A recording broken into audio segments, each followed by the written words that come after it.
11 माता की व्रत कथा। एक बुढ़िया माँ एक बार 11 माता का व्रत रखी। बड़ी ही भाव भक्ति से पूजा अर्चना की। उन्हें वृद्ध अवस्था में क्या बाधा थी, वो तो अपने पुत्र पौत्रों की सुख सुविधा के लिए व्रत रखने लगी।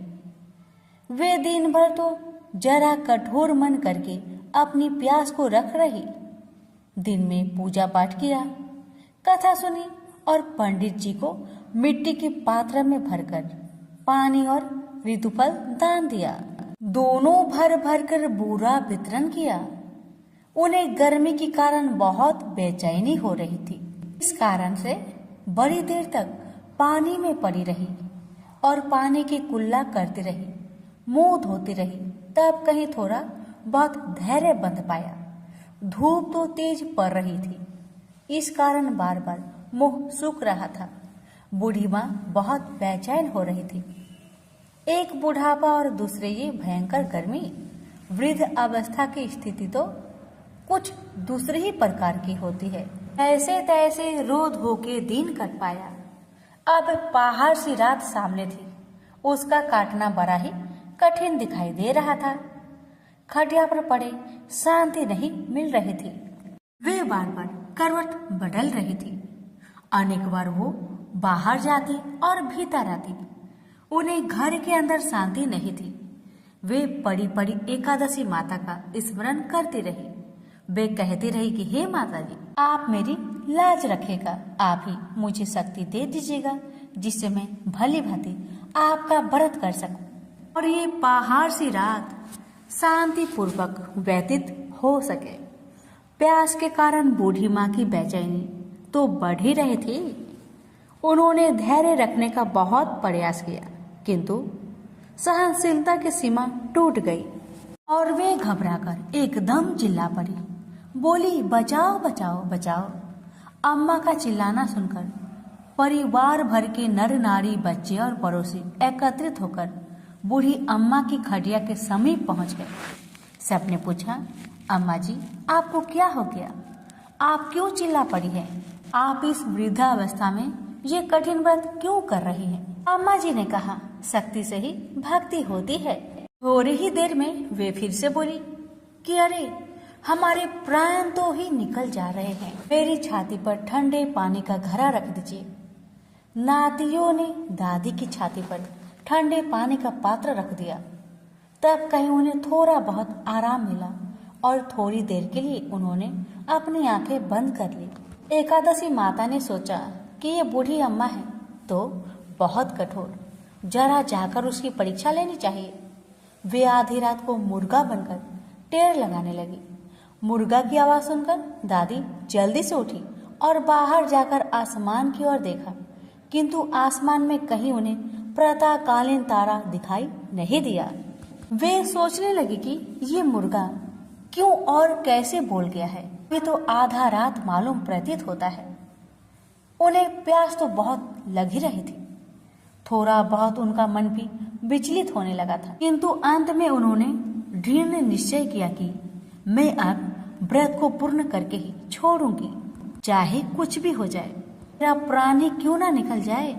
ये सोचकर फिर वे खटिया पर शिथिल होकर सो गई।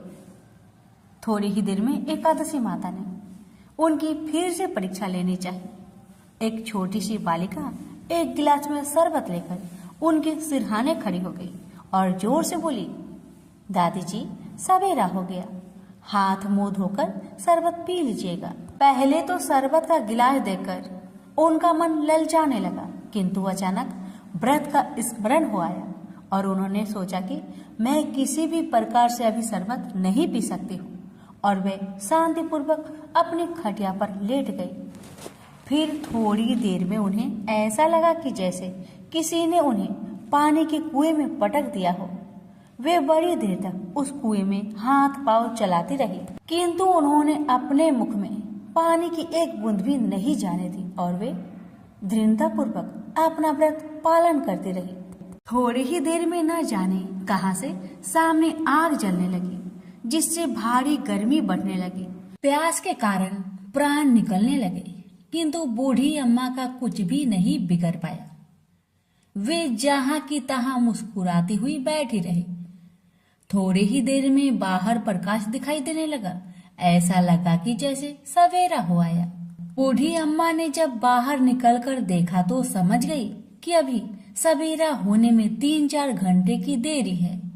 यह जानकर वे शांतिपूर्वक इधर उधर घूमने फिरने लगी। एकादशी माता ये बात अच्छी तरह से समझ गई कि ये बूढ़ी अम्मा किसी भी प्रकार से अपने व्रत से नहीं टल सकती। वे उनके सत्य व्रत को ही अच्छी तरह से समझ गई। सवेरा होते ही बूढ़ी माँ ने स्नान किया, भगवान का पूजा पाठ किया, एकादशी माता की कथा सुनी, ब्राह्मणों को दक्षिणा देकर भोजन करवाया। तब कहीं बूढ़ी अम्मा ने जल ग्रहण किया। कन्याओं को भोजन कराने के बाद अम्मा ने भोजन किया। उस श्रेष्ठ व्रत के प्रताप से बूढ़ी अम्मा की आयु में वृद्धि हो गई।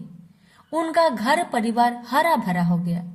घर में अब उनके कोई भी अभाव नहीं रहा। वे हर तरह के सुख साधनों से संपन्न हो गई।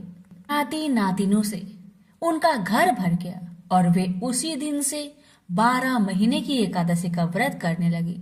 एकादशी माता के व्रत के प्रताप से इस संसार में हर प्रकार के सुख भोग कर अंत में वैकुंठ धाम को चली गई। से बोलिए एकादशी माता की जय। प्रेम से बोलिए लक्ष्मी नारायण की जय। जय श्री कृष्ण, राधे राधे।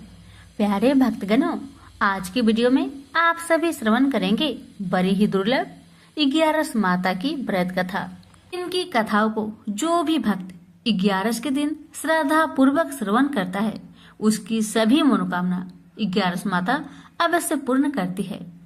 तो आइए बड़े ही श्रद्धा से प्रसन्नचित मन से कथा को पूरा अवश्य सुनिएगा।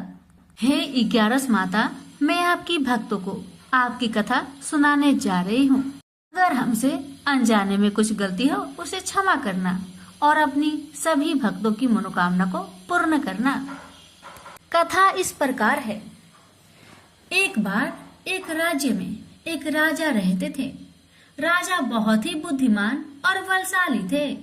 राजा सदैव अपनी प्रजा का बहुत अच्छे से ध्यान रखते थे। प्रजा भी अपने राजा को बहुत पसंद करते थे। राजा की 2 बेटियां थी।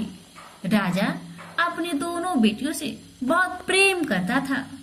राजा की छोटी बेटी देखने में बहुत सुंदर और आकर्षक थी और राजा की बड़ी बेटी छोटी बेटी के मुकाबले थोड़ा कम सुंदर थी। राजा की छोटी बेटी 11 माता का पूजन किया करती थी और सभी लोग राजा की छोटी बेटी से बहुत प्रेम करते थे और बहुत प्रशंसा करते थे। राजा भी अपनी छोटी बेटी को बड़ी बेटी से अधिक प्रेम करते थे, जिस कारण राजा की बड़ी बेटी अपनी छोटी बहन से बहुत नफरत करने लगी। राजा की दोनों बेटियां जब बड़ी हो गई, तब एक पड़ोस राज्य में रहने वाला राजकुमार राजा की बड़ी बेटी के लिए रिश्ता लेकर आया। लेकिन जैसे ही उस राजकुमार की नजर राजा की छोटी बेटी पर पड़ी तो वह राजकुमार राजा की छोटी बेटी पर आकर्षक हो गया और उससे पहले नजर में ही प्रेम कर बैठा। उस राजकुमार ने राजा की बड़ी बेटी के साथ विवाह करने से मना कर दिया और उसने राजा से कहा कि मैं आपकी छोटी बेटी से विवाह करना चाहता हूँ। जिसके बाद राजा की बड़ी बेटी यह देखकर अपनी छोटी बहन से बहुत क्रोधित हो गई और राजा की बड़ी बेटी ने अपनी छोटी बहन को अपना सबसे बड़ा दुश्मन मान लिया। राजा की बड़ी बेटी ने अपनी छोटी बहन से बदला लेने का निर्णय लिया, जिसके लिए उसने अपनी छोटी बहन को जान से मारने का प्लान बनाया। राजा की बड़ी बेटी ने अपनी छोटी बहन को मारने के लिए सबसे पहले एक लड्डू में जहर मिलाकर अपनी छोटी बहन को दे दिया और उसको लड्डू खाने के लिए कहा। लेकिन लड्डू खाने के बाद भी छोटी बहन को कुछ नहीं हुआ। बड़ी बहन यह देखकर बहुत आश्चर्य में पड़ गई, लेकिन बड़ी बहन ने हार नहीं मानी और उसने जब रात में छोटी बहन अपने कमरे में सो रही थी, तब एक मटके में सांप रखकर उसे कमरे में छोड़ दिया ताकि छोटी बहन को डस ले और उसका काम तमाम हो जाए। लेकिन सांप भी छोटी बहन का कुछ नहीं कर पाया। जिसके बाद बड़ी बहन ने अपनी छोटी बहन से कहा कि चलो हम लोग कुएं से पानी भरकर लाते हैं। जिसके लिए वह छोटी बहन को पानी भरने के बहाने कुएं के पास ले गई और उसने अपनी छोटी बहन को कुएं में धक्का दे दिया। लेकिन 11 माता की कृपा से छोटी बहन को तब भी कुछ नहीं हुआ, क्योंकि हर बार 11 माता उसकी रक्षा कर रही थी। और उधर बड़ी बहन अपने सारे प्रयासों के बाद असफल हो रही थी, जिससे वह बहुत क्रोधित हो जा रही थी। फिर उसने अपनी छोटी बहन के पास जाकर उससे खुद पूछा कि मेरी छोटी बहन, तुमको पता है भगवान ने सबकी मृत्यु एक निश्चित समय पर लिखी हुई है, और कैसे तुम्हारी मृत्यु होगी क्या यह तुम जानती हो? तब छोटी बहन ने अपनी बड़ी बहन को बताया कि हाँ, मैं जानती हूँ मेरी मृत्यु कैसे होगी। छोटी बहन से यह सुनकर बड़ी बहन मन ही मन बहुत प्रसन्न होने लगी और उसने अपनी छोटी बहन से कहा कि तो मुझे अपनी मृत्यु की राज बताओ। छोटी बहन ने अपनी बड़ी बहन से कहा कि मेरी मृत्यु तो एक तोते में है, जो तोते के गले में एक हार है, उसी में मेरा प्राण छुपा हुआ है। जब तक कोई भी व्यक्ति तोते को मारकर वह हार अपने गले में पहनेगा तो मैं मूर्छित हो जाऊंगी, और जैसे ही उस हार को अपने गले से उतारेगा तो मैं वापस जीवित हो जाऊंगी। अपनी छोटी बहन की मृत्यु का राज जानकर बड़ी बहन बहुत खुश हो गई और वह अपनी छोटी बहन को मारने के लिए उसके पालतू तोते को ढूंढना शुरू कर दिया। और छोटी बहन को इस बात का आभास तक न हुआ कि कोई उसकी जान लेना चाहता है, जिसके लिए वह अपने पिताजी के पास गई और उसने अपने पिताजी से कहा कि पिताजी, मेरी मृत्यु के बाद आप मुझे जलाइएगा मत, बल्कि आप मुझे अपनी पुरानी हवेली में एक पलंग में लेटाकर छोड़ दीजिएगा। अपनी छोटी लड़की की यह बात सुनकर राजा बहुत आश्चर्य में पड़ गया और उसने अपनी बेटी से पूछा, बेटी, तुम यह क्या कह रही हो? तब राजा की छोटी बेटी ने बताया, पिताजी, समय किसी के लिए नहीं रुकता है, कब क्या हो जाए किसी को कुछ पता नहीं है। और फिर राजा ने अपनी छोटी बेटी से कहा कि तुम ऐसी बातें क्यों कर रही हो? 2-3 दिन में तुम्हारा विवाह है। लेकिन छोटी बेटी ने अपने पिताजी को ऐसा करने पर मजबूर कर दिया और उसने वचन ले लिया। राजा ने भी अपनी छोटी बेटी की बात स्वीकार कर ली और 2-3 दिनों के बाद जब शादी का समय आया तब राजकुमार बारात लेकर राजा के घर आया और राजकुमार और राजा की छोटी बेटी का विवाह शुरू हो गया। जैसे ही राजा की छोटी बेटी राजकुमार के साथ फेरे लेना शुरू करती है तो उसकी बड़ी बहन अपनी छोटी बहन के कमरे में जाकर उसके तोते को पकड़ लेती है और उसको जान से मार देती है। तोते के गले में जो हार था उसको अपने गले में धारण कर लेती है। जैसे ही बड़ी बहन उस हार को अपने गले में धारण करती है तो उधर छोटी बहन 3.5 ही फेरे ले पाती है और वह फिर बेहोश होकर गिर जाती है। जिसके बाद राजा ने बड़े बड़े हकीमों को बुलवाया और अपनी छोटी बेटी का इलाज करने के लिए कहा। राजा की बात सुनकर वैद्य ने छोटी बेटी को जब चेक किया, राजा को बताया कि आपकी छोटी बेटी ना तो जीवित है और ना मरी हुई है। यह मैं ऐसी पहली बार देख रहा हूँ। राजा ने वैद्य और हकीम को ये बात बाहर बताने से मना कर दिया कि अगर तुमने यह बात किसी को बाहर बताई तो मैं तुम्हें फांसी दे दूंगा। राजा ने ऐसे दोनों को धमकाया। राजा ने अपनी छोटी बेटी को पुराने महल में जाकर एक पलंग में लेटा दिया और वहाँ पर कुछ सैनिक को तैनात कर दिया। वापस अपने महल पर आ गया। राजा की बड़ी बेटी अपनी पिताजी के पास आई और कहने लगी, पिताजी, अगर यह शादी संपन्न नहीं हुई तो आपकी इज्जत का क्या होगा? आप कहे तो मैं आपकी इज्जत बचाने के लिए राजकुमार से शादी करने के लिए तैयार हूँ। जिसके बाद राजा ने अपनी बड़ी बेटी की बात मान ली और राजा ने बड़ी बेटी को छोटी बेटी के कपड़े पहनाकर मंडप पर भेज दिया। लेकिन राजकुमार यह जान गया कि यह राजा की छोटी बेटी नहीं बल्कि बड़ी बेटी है। लेकिन जब राजकुमार ने शादी करने से मना किया तो सभी लोग ने राजकुमार को विवश करके राजा की बड़ी बेटी से बचे हुए फेरे संपन्न करा दिए और विवाह करवा दिया। जिसके बाद राजकुमार राजा की बड़ी बेटी को अपने महल ले गया।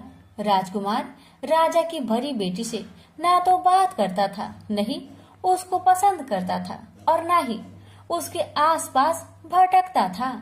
और राजकुमार ने यह फैसला लिया था कि वह अपनी प्रेमिका को ढूंढ कर रहेगा और यह जानकर रहेगा कि उसके साथ क्या हुआ है। एक दिन राजकुमार अपने घोड़े पर सवार होकर राजा के पुराने महल के पास पहुंच गया, जहां पर उसने कुछ सैनिकों को देखा। महल के पास पहुंचकर राजकुमार ने जब महल को ध्यान से देखा तो वह समझ गया कि यह तो हमारे ससुर जी का महल है। तब राजकुमार ने सैनिकों से पूछा, तुम लोग यहाँ क्या कर रहे हो और इस महल के अंदर उस पलंग में कौन लेटा हुआ है? जिसके बाद सैनिकों ने बताया कि यहाँ पर राजा की छोटी बेटी लेटी हुई है। यह सुनकर राजकुमार बहुत प्रसन्न हुआ और चिंतित भी हुआ। वह तुरंत अपनी प्रेमिका के पास पहुँच गया और उसकी सेवा करने लगा। जैसे ही रात हुई तो राजा की छोटी बेटी उठकर खड़ी हो गई। राजकुमार यह देखकर बहुत खुश हुआ और उसने अपनी प्रेमिका से पूछा कि तुम यहाँ क्या कर रही हो? तुम मेरे साथ मेरे घर चलो। राजा की छोटी बेटी ने राजकुमार को सारी बातें बता दी कि मेरी जान एक तोते में बसी थी और मैंने यह सब सिर्फ अपनी बड़ी बहन को बताया था और मुझे पता है कि उसने ही मुझे मारने का प्रयास किया है। उसके पास एक हार है जिसको वह सुबह पहन लेती है और रात को उतार देती है। जब तक वह हार को पहने रहती है तब तक मैं मूर्छित रहती हूँ और जैसे ही वह हार को उतार देती है तो मैं जीवित हो जाती हूँ। और जब तक मेरी बहन के पास वह हार है तब तक मैं ऐसे ही जीवित और मूर्छित होती रहूंगी। अगर मेरी बड़ी बहन के पास जो हार वह मेरे हाथ लग जाए तो मैं हमेशा के लिए जीवित हो जाऊंगी। राजकुमार यह बात सुनकर राजा की छोटी बेटी के पास रहने का निर्णय ले लिया और उसने अपने बचे हुए सारे फेरे उस पलंग में लेटी राजकुमारी की छोटी बेटी के साथ ले लिए और अपना विवाह को पूर्ण कर लिया और वहीं पर रहने लगा। देखते ही देखते कुछ समय में राजा की छोटी बेटी और राजकुमार की पत्नी पेट से हो गई। एक दिन राजकुमार को किसी काम से बाहर जाना पड़ा। तब छोटी बहन के पेट में बहुत तेज दर्द होने लगा, जिसके बाद उसने 11 माता का ध्यान किया। जिसके बाद वहां पर 11 माता प्रकट हुई और उन्होंने अपने भक्तों के दर्द को दूर किया और एक पुत्र की प्राप्ति करवाई। और वहीं पर अचानक से राजकुमार भी आ गया। राजकुमार ने 11 माता को देखा तो वह आश्चर्य हो गया और उसने तुरंत माता को प्रणाम किया और 11 माता ने राजकुमार से कहा, जब तुम्हारा बेटा 5 वर्ष का हो जाए तो तुम अपनी पत्नी के हार आकर इसके गले में डाल देना। और देखते देखते राजकुमार और राजा की छोटी बेटी का पुत्र 5 वर्ष का हो जाता है। तो राजकुमार अपने बेटे से कहता है कि बेटा, मैं कुछ काम से बाहर जा रहा हूँ, तुम अपनी माता का ध्यान रखना। और वह वहाँ से चला जाता है। राजकुमार को बाहर निकलता देख बड़ी बहन के सैनिक देख लेते हैं और वह बड़ी बहन को जाकर सारी बातें बता देते हैं। जिसके बाद बड़ी बहन अपनी छोटी बहन के पुत्र को वहाँ से उठवा लेती है और उसको मरवा देती है। छोटी बेटी के पुत्र के 2 टुकड़े करवा देती है। पहला टुकड़ा चक्की के पास छुपा देती है और दूसरा टुकड़ा अपनी पलंग के नीचे रख देती है। 11 माता बड़ी बहन की सारी करतूत अपनी आंखों से देख रही थी। उनसे रहा नहीं गया। वह एक भिखारी का रूप लेकर बड़ी बहन के पास चली आती है, जिसके बाद वहाँ पर भिक्षा मांगने लगती है। बड़ी बहन अपने नौकरों से कहती है कि जाकर भिक्षा दे दो, लेकिन जैसे ही नौकर 11 माता को भिक्षा देने के लिए आते हैं तो माता उन्हें मना कर देती है और कहती है कि मैं तुम्हारे महारानी से ही भिक्षा लूंगी, जाओ जाकर कह दो। इसके बाद बड़ी बहन स्वयं ही भिक्षा देने के लिए माता के पास आती है। तब माता एक बिल्ली का रूप लेकर उसके कमरे में चली जाती है और वहाँ पर छोटी बेटे के पुत्र के टुकड़े को जोड़ देती है और उसे जीवित कर देती है। उसे वहाँ से ले जाती है। राजकुमार अपने बेटे को लेकर अपनी पत्नी के पास जाता है और उसे कहता है कि तुम इसका ध्यान रखना। अगर तुम इस बच्चे का अच्छे से ध्यान रखोगी तो मैं तुमसे बात करूंगा। एक दिन राजकुमार बच्चे से कहता है कि तुम मम्मी से उनके गले का हार मांग लो। जिसके बाद राजकुमार का लड़का अपनी मम्मी के पास जाता है और कहता है कि मम्मी मुझे तुम्हारा हार चाहिए जो तुमने गले में पहन रखा है। यह सुनकर पहले तो बड़ी बहन बहुत क्रोधित होती है, पर उसको यह याद आता है कि राजकुमार ने कहा था कि अगर मैं इस बच्चे का ध्यान रखूं तो वह मुझसे बात करेंगे। इसके कारण वह हार को उस बच्चे को दे देती है और वह तुरंत हार ले जाकर अपने पिताजी को दे देता है। और तभी राजकुमार अपने बेटे को लेकर वहाँ से जाने लगता है और अपनी पत्नी से कहता है कि तुम हमारे लिए खाना बनाकर रखना, मैं शाम को आकर तुम्हारे साथ खाऊंगा। और वह अपने बेटे को लेकर वहाँ से चला जाता है। जिसके बाद वह राजा के पास जाता है और उनको सारी बातें बता देता है। राजा अपनी बड़ी बेटी की यह करतूत सुनकर बहुत क्रोधित होते हैं और अपनी परवरिश पर ही दोष देने लगते हैं और राजकुमार को अपनी छोटी बेटी के साथ रहने के लिए आदेश देते हैं। 11 माता की कृपा से राजा की छोटी बेटी राजकुमार के साथ सुखी जीवन व्यतीत करने लगी और हर 11 को 11 माता का व्रत करने लगे। प्रेम से बोलिए 11 माता की जय।